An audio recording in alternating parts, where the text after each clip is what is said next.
In this video, I'm going to show you how to install ADK in Kaggle.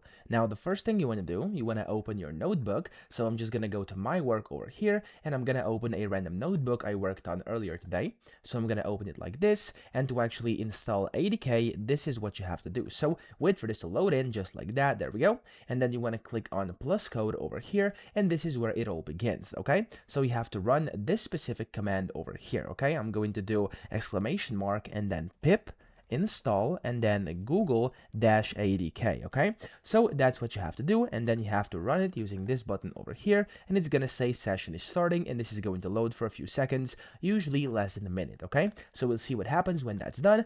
But what I have to tell you though is that in dedicated Kaggle workshop notebooks, this is often already pre-installed. Okay, and of course if it's pre-installed, you could also upgrade it in case it's not upgraded to the latest version, and I'm gonna show you how to do this in just a few seconds. So the session right now, it says it has started. You have to wait, and there we go. As you can see, it says this is already satisfied, which means of course I've done this already in here. So what you can also do is click on the plus button over here, and this is how you can basically update it. Okay, so if the library fails to import, or maybe it could be outdated, you could use this command. So just to basically go exclamation mark pip install, and then here you want to do double kind of this dash and then upgrade, and then again you want to do double dash force reinstall and then google-adk. Okay, so this is exactly what you have to do. So pip install and then upgrade, force reinstall google adk. Of course, use this with caution. I'm just showing you this on a sample project over here, and then hit the run button just like this. Okay,